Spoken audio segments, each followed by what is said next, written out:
In this video, I do some watercolor. I haven't painted watercolor in a very long time, but I used to a lot. So I've mentioned before that my grandma was a watercolor artist. This palette that you see here is one that she gave me, and just opening it up, just the smell of those watercolor paints brought back so many memories with her. It was kind of cool. Since I hadn't painted in a really long time, I usually just work with a messy palette, but I just decided to start fresh. I wet the whole thing down and just started cleaning off the palette. You'll notice that I got a couple corners that I have extra paint globbed into because I just ran out of cubbies for all the colors that I wanted, so I left those in the corners, a brown and a green. But I got my paper set up here with individual sections so that I could make some bookmarks.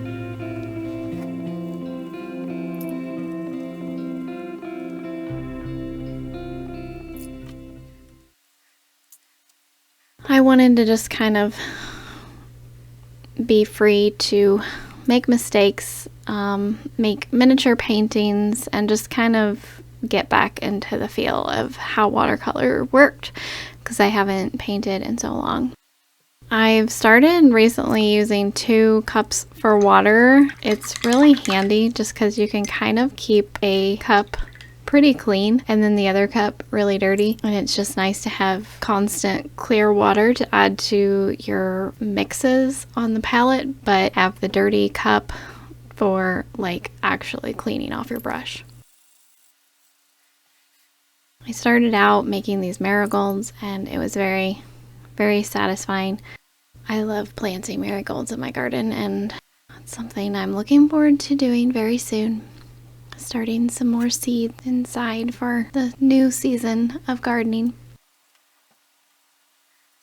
I'm speeding up a lot of this footage because, like, in real time, it took me several days and many hours to do all this painting, right? And the actual footage time that I captured was like 1 hour and 49 minutes. So I have no idea how long it would take to export a video of that length. So most of this process is sped up times 1,000.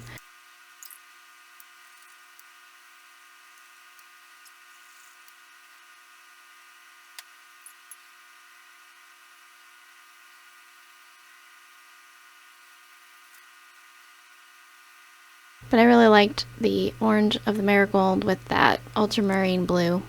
And then I went into painting one that was just succulents. So I got this really pretty, almost chartreuse green, along with a like bluish turquoise green. And just went in with that kind of repetitive pattern of the succulents, that mandala sort of shape.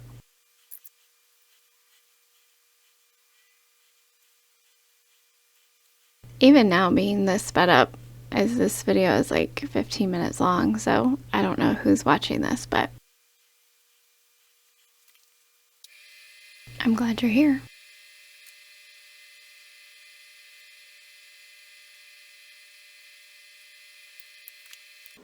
I left the paint mixing in real time because I just enjoy watching those colors blend together in real time. So I thought you might too.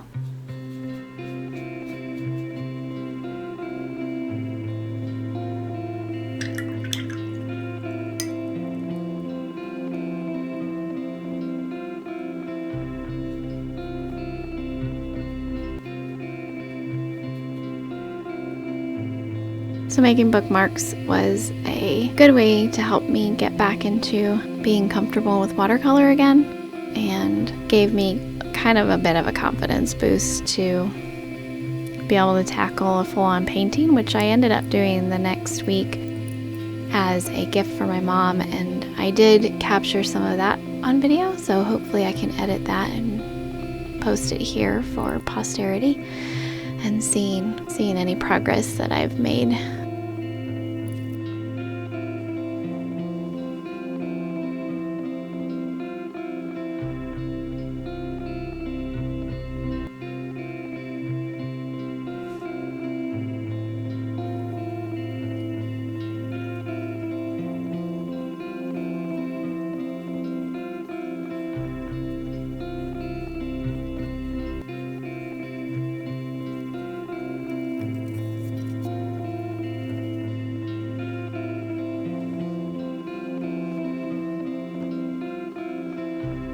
I decided to try making mug rings on this one. So I just got water on the bottom of the mug and made the imprint, and then just splattered some drops of water on the paper. And then you'll see in a minute I add some paint to that.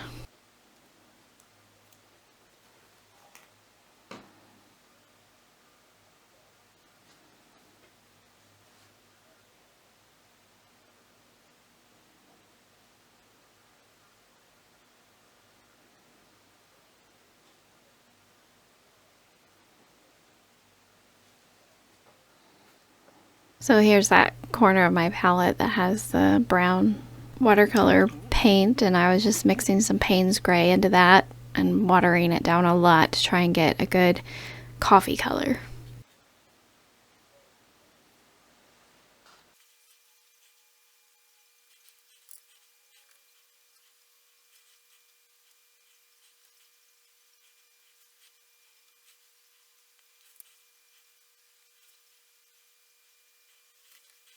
It's a pretty quick one, and it looks messy, but that's kind of intentional.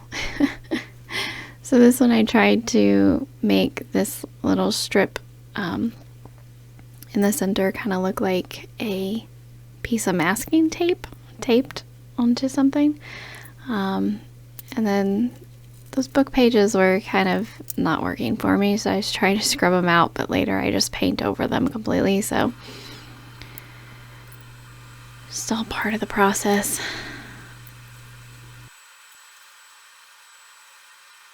Just painting in a bunch of little books.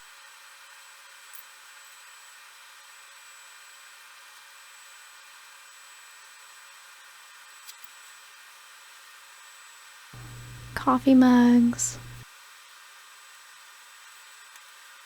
And I wasn't busy enough, so I added a bunch of blue flowers with little leaves.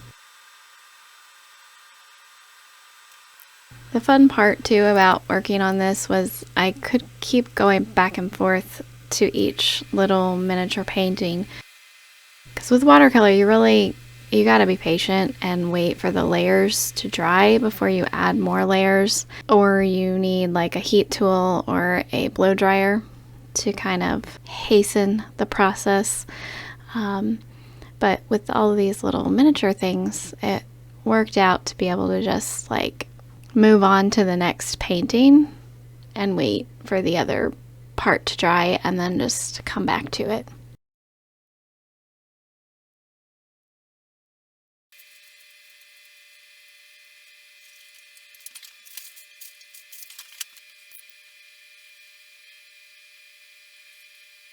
This last one, I got bored and I wasn't inspired with this. I was just trying to fill out that last empty white space, and I immediately regretted the yellow with that cream color, but I carried on with it thinking maybe it would get better, and it didn't.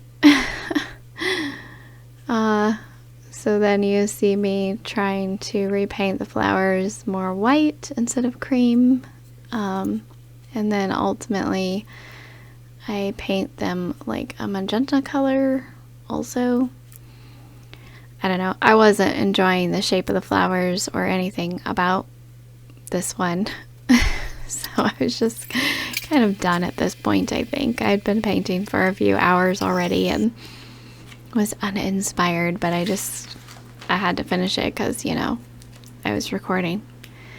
So this is actually a different day. I let the piece completely dry and then came in with line art. And that's something I'm really finding that I really enjoy, how line art gives a finished, detailed look to art in general, like with pencil drawings, watercolor paintings. I've started dabbling in marker art. I really like that detail line around everything.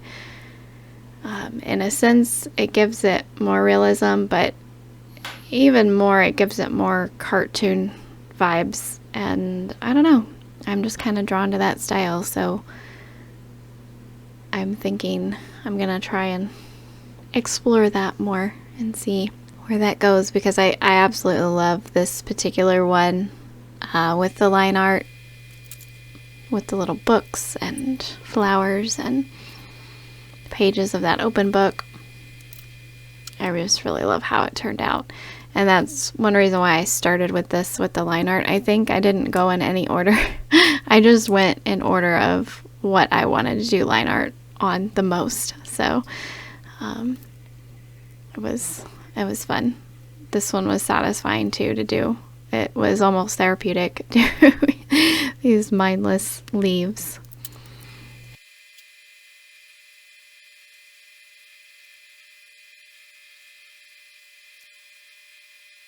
And I do love how the marigolds turned out.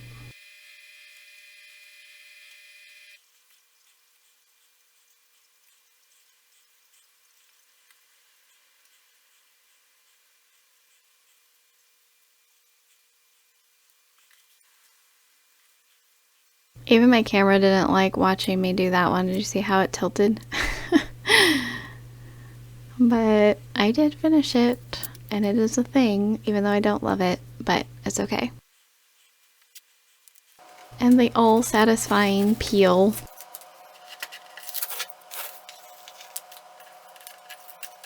I actually had to tape down the ends of the washi tape because it just kept peeling off. I think it's just because it's old washi tape.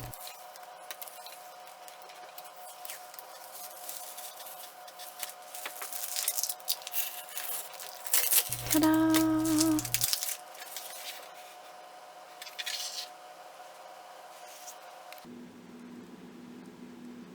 Which one is your favorite?